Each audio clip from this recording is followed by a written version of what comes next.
Hello everybody, and welcome back to Gentry Lake and Field.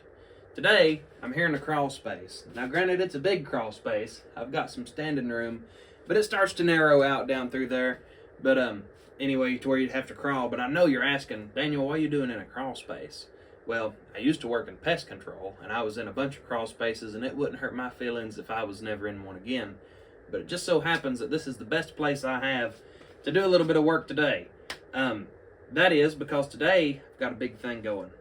Today we have got, well, let me just show you. Now, what we have here is a 1954 Johnson Seahorse. It's a 5.5 horsepower motor. It's a model CD10. Now this motor is pretty special. A few things historically about it is it was really the first of its kind. Like I mentioned, CD10 come out in 1954. It was the first year of this new styling. So before that, 53 and back, they were styled quite a bit different. They're a little bit more round. Believe it or not, they did have fins on them, but the fins come out this way, so it's facing forward. But for 1954, they turned that around the way it ought to be, and they made them, coming out the back, so very reminiscent of like the tail fins on a lot of cars in the 50s and just 50s styling in general. Translated all the way down to boat motors. So boat motors had those fins, as you can see. But anyhow, one of the biggest things that they changed was the throttle control on the early motors. It was actually here on the front. So you had a tiller handle come down like this, but all you could do was steer. You had to reach up and turn the throttle on the motor itself. So in 54 they changed that, and they put the steering. Of course, you turn it like any normal thing, but you could twist that handle like you would on a dirt bike or any modern tiller motor, and you had your throttle control there. So that was nice. But I just gotta tell you, man, I love the styling of these. These are just they're so awesome looking, just for lack of a better term. I can't think of one. But am I not wrong? I mean, look at this. Just the way the letters are, the Seahorse logo here on the bottom. And I know I've said it a million times, but these fins, I'm a sucker for fins. It's just the coolest thing in the world is what it is. But anyway, I tell you what. Let's get this thing set up here on the stand, and I'll go a little bit more in depth with it. How about that? All right. Now, there we go. Now, y'all can see why I'm in a crawl space. So, up in the garage, it's technically a 2-car garage on paper, but you know as good as I do that it ain't. It's just a 1-car garage. If you're lucky, you can fit 2 in there, but that's it. So, with the freezer and the spare refrigerator in there, plus just some tools and racks and storage, it's a 1-car garage. But works out because this is where I got my workbench down here, and I didn't get to film it, but it was straightforward enough. I ended up making this tiny little motor stand. All it is just 2 pieces of wood. I just drilled it directly into the top here. So it's not the sturdiest thing in the world, but hopefully we'll get that fixed for a future video. But for now it works. And all these old motors that I've seen got this chain on them. And I asked my papa, I said, Papa, what's the deal with that chain? And he's like, well, that way whenever the motor falls off the boat, you don't lose it. So, I mean, it sounds legit to me. So, better safe than sorry. But I tell you, if I was cruising down the lake and this thing just bloop, fell off, yeah, that'd make my heart skip a beat. So we got the chain. We're going to wrap it around the little vise for now. And before I get too carried away, I better go ahead and tighten her down. Tighten it down on this wood here. But anyway, I figured I'd get it on the stand. That way I didn't have to hold it up. And we can show you some of the more interesting parts about this thing. They are fairly light, as you saw. I mean, I was holding it there, but anyhow, they've got a handle on the front, and you grip them in the back here. And back in the day, people used to have motor houses, and what that was exactly what it sounds like, kind of like a chicken house where you keep chickens. motor house where you'd keep motors. And so they'd have their boat and a couple of different little motors, like these, for instance. Let's say you wanted, but you might have had to have been pretty wealthy, I don't know, but you could have had this in a 3 horsepower. Then they had the 5.5, they had a 10. I believe they had an 18 or a 15. And then a little bit later, they came out with a 25. But as far as 1954, to be honest with you guys, I don't know exactly what all they had. I know they had a 3 and a 5.5, and I'm fairly certain they had a 10. And I know they had to have one other offering, but I don't know what that was. But anyway, get in here and I'll show you a little bit more about this thing. All right, so we've got our motor up here on the stand, our little makeshift stand. Let's put that tiller handle down. So far, so good. This stuff here isn't seized up, which is great. Now the choke, we've got our manual choke, of course. It comes out, goes in. These little adjustment knobs kind of adjust like they should. A little bit. I have to figure out what's going on with that. And it kind of stops right there, and it won't go clockwise, but it'll go counterclockwise like nothing. Top one, let's check her out. It's going good. Anyway, this is another thing right here. This big decal with all that information on it. That, from what little research I've done, is a telltale sign that it's a 1954. Because in 55, they did away with all these words and up top here, and they just took this 5.5 sticker and made it bigger, put it right there in the middle. Basically the same size as this sticker. They just put it up here on the front. But anyhow, yeah, I mean, just, golly, look at those wings, fins, whatever you want to call them. They're just, we need stuff like that on motors today, I tell you. We just need it in styling and period. But anyway, you've got three connections here, 2 ports and a little clip connector. Down here on the impact, let me get my flashlight. One thing about the crawl space working here is we got one light. So I'm going to have to get the light situation squared away and may get down here and add some stuff. Surely the landlord wouldn't mind. Also need to see what's going on there. It's probably not the best. Anyway, renting issues. Tell me about it. But anyway, look here. So you can see down here, this is where the, there we go, get that flashlight set. This is your oil drain, and this is where you put the oil in it, right here on the top. This is just your gear oil. There's a couple gears in here from what I understand, and you just need to keep those lubed up. We've got some springs, and apparently the older motors vibrated a lot, and that was one of the customer complaints. And they must have vibrated a lot because customers really wouldn't complain back then in the day, because I mean they were pretty rugged people, and it was pretty, you know, rugged times in the late 40s right there, you know, after the war. I mean, most of the men coming home using these, I don't think they'd been too concerned about vibration. So the fact that they had to lighten it up must have shook. So up here you've got your model number. You see right there, CD10, and there's serial number and everything on that. And around the other side, there really ain't much to show you other than the gear selector here. So this is pretty neat, or I think it is. I think everything about this motor's neat, if you haven't gathered that. But it's in the neutral position right now. And pull it back, which it doesn't really want to go back. Let's set that light down. Pull it back, push it forward. It goes into forward gear and back into reverse. But funny enough, it ain't wanting to go in neither one of them right now. It moves, but you've got to twist this propeller a little bit to get the linkages to line up. Let me do that with my foot here. See if I can get anything to happen with it. There it goes. There's reverse. So now we've got reverse. See if we got forward. Hey, and we got forward too. Good. So yeah, neutral, reverse, forward.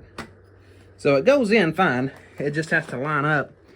You can see there's the little decal right there, forward, neutral, reverse, pointing you in the right direction, quite literally. But anyway, one thing I have read is they changed that in 55. They made it a little easier to go in forward and reverse. How true is that? I'm not sure, but it probably is. So apparently that's a common issue. Not necessarily meaning there's something wrong with the motor, it's just the design that they had at the time. Anyway, I'll tell you what we're going to do now. I'm going to set you down and we're going to see if we can turn this puppy over, see if it'll at least turn. We're not trying to start it because we ain't got no mouse ears, we ain't got no water on it, but we're just going to see if it'll turn. All right, guys, so now one thing to do, we just want to see if this motor will turn over. So I've not got any mouse ears on it, I've not got any water. I'm certainly not trying to start this motor. We ain't even got no gas going to it, so, and I'm sure there ain't nothing in the carb. But all I'm going to do is just pull this rope, see if we've got compression, just kind of see what shape it's in. But anyway, we're going to see what we got.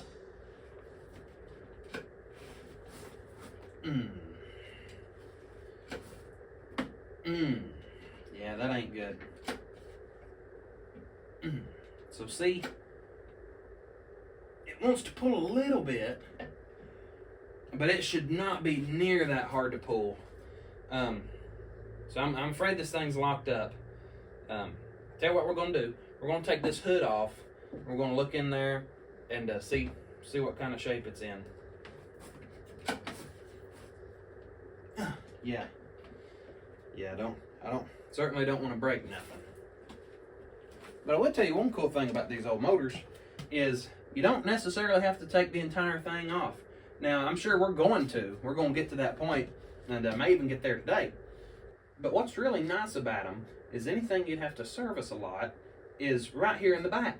And they had what I believe they call a clamshell design. You got a clip over here, does the same thing. And check this out, guys. Grab those fins.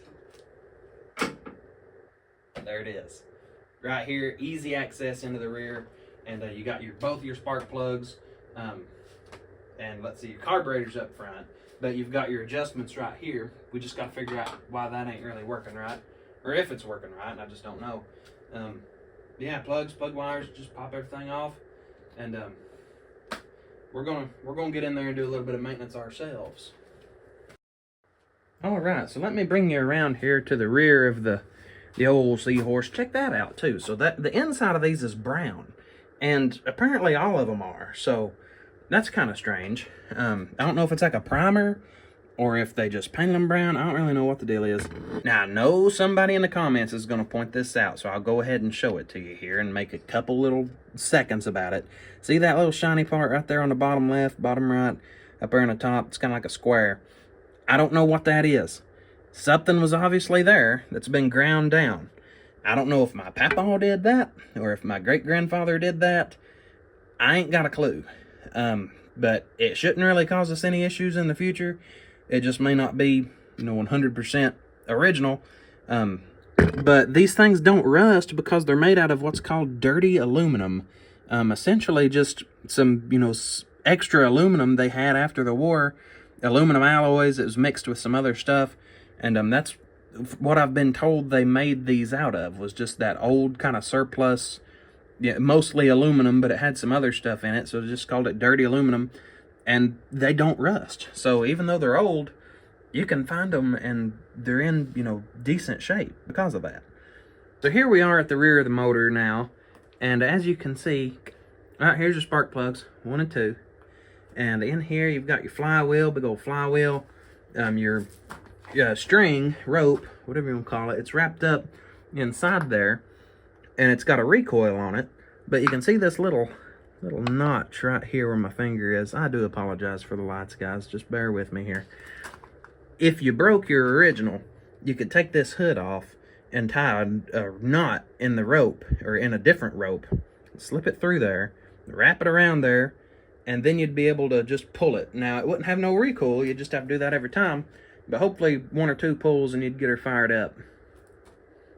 We can see some grease down in here. Some leaking. Not sure. Once again, guys, I don't really know what's normal on these. What's not normal. But I will tell you this. So look at this black mark here. This is where your exhaust and some water comes out. Right here out of this hole. And that is just black, man. I mean, that's rich. And one thing I was doing some research on, apparently the the gas to oil ratio on these old motors, it's not 50 to 1, it's not 40 to 1, but it's a whopping 16 to 1. So every 16 parts of gas, there's 1 part oil. What that translates to is in every gallon of gas, you've got 8 ounces of oil. And apparently the reason that is a lot of the bearings are brass. You've got brass bearings instead of stainless steel, and so they needed more lubrication. Obviously, these are 2-stroke motors, not 4-stroke. So just like your weed eaters, chainsaws, that's how these work, 2-stroke. So your oil is mixed in with your gas. And to lube all that stuff up, you needed a lot of oil. So 16 to 1 ratio, guess that's the answer. Add more oil. All right, well, now that we kind of come around back and took a peek inside here, I am going to go ahead and take the rest of this hood off because it's actually not that hard. You've got a tab on this side and the same thing on the other side. They just mirror, and they unscrew out. So take this one, start unscrewing it. At the same time, I'll be working on this side. And let's get this old hood off here. I got these undone, and it's kind of special because I don't know when this hood's last been off. Chances are it was my great-grandfather that took it off. So let's see what the other side looks like here. I think we're good. Hanging on something. All right. Let y'all see it first. And we're off. Set this right here.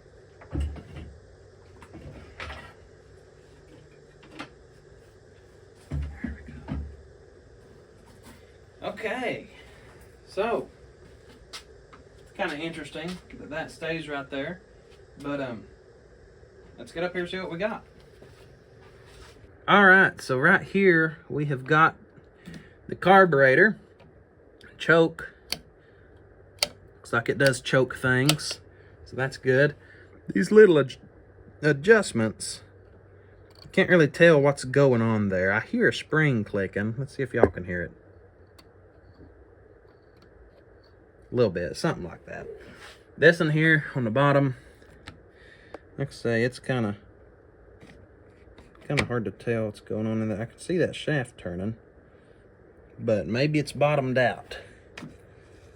So yeah, cause see, now that that's gone, sit here and spin freely. Some of y'all are probably saying, "Oh, don't adjust it, leave it how it was," and you're probably right. You're probably exactly right. But anyhow, that's how it bottoms out. So I'm just going to leave it kind of at bottom right now. And, yeah, man, so these are neat. This, it looks like it would be some kind of exhaust. There's one on this side, and the same one over there comes out that side. But apparently it's a silencer for your carburetor. I don't really know how that goes. But anyhow, more than anything, I think it's just some type of filtration. Because, of course, your inlet to your carburetor's right here, so everything's just getting sucked through this and the other side, and I'd almost guarantee that that's some type of filter mechanism there. But let's check out the throttle control. A little bit of play there. Like again, I don't know how much is normal, but up here, let me back y'all out. Let's see. You can see how there's play down there in the bottom, but nothing really happening. Over here, let's move it all the way. So that's how our throttle works. We've got this thing here, this metal piece, comes and it just rides along the throttle. And then of course there's a return spring right there. And this little piece right here is at their throttle. So I know a lot of y'all probably already know this and gonna wear me out in the comments. But I'm like I say, I'm pretty new to all this, and I know there's probably a lot of other people that are new watching this video. So I just kind of want to do my best to explain everything best I know how. So take a look at how that works. Just the more you twist it here, give it more throttle or more gas. That's how it goes. Then when you put it back, that spring just pulls it right back. Now, what I am confused about is you've got to get it about a quarter of the way turned before that metal piece ever rides up against the throttle there. And if you pull that, so that's full throttle on the tiller handle. But as you can see, you've got more throttle. There's more to it. It's got more juice left in it.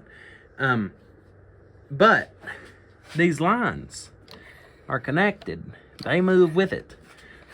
And they bottom out right here. So they stop where I believe they're supposed to. And there's really not much more angle on this to get you more throttle. So if there's any old timers watching this, or anybody that has worked on these quite a bit, leave a comment, let me know kind of what the deal is there, because something just don't seem right about this, about how much travel that takes. But this does seem right. So I don't know, guys. I ain't got a clue. Hey everybody, quick word from the editor here, aka yours truly. And I wanted to take just a minute here on my lunch break today to finish editing this video and hopefully get it out to you today. So I hope that works. Anyway, whenever you're seeing this, it's out. So I also wanted to take just a minute and explain a little bit about this motor and a little bit about the significance of this video.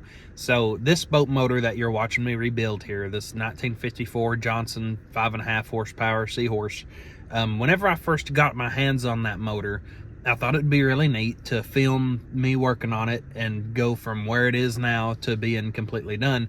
Which, by the way, as of filming this video, the motor still ain't done. I'm still working on it. So there's nothing that you've not seen yet, except for one video, but that's coming out in a part 2.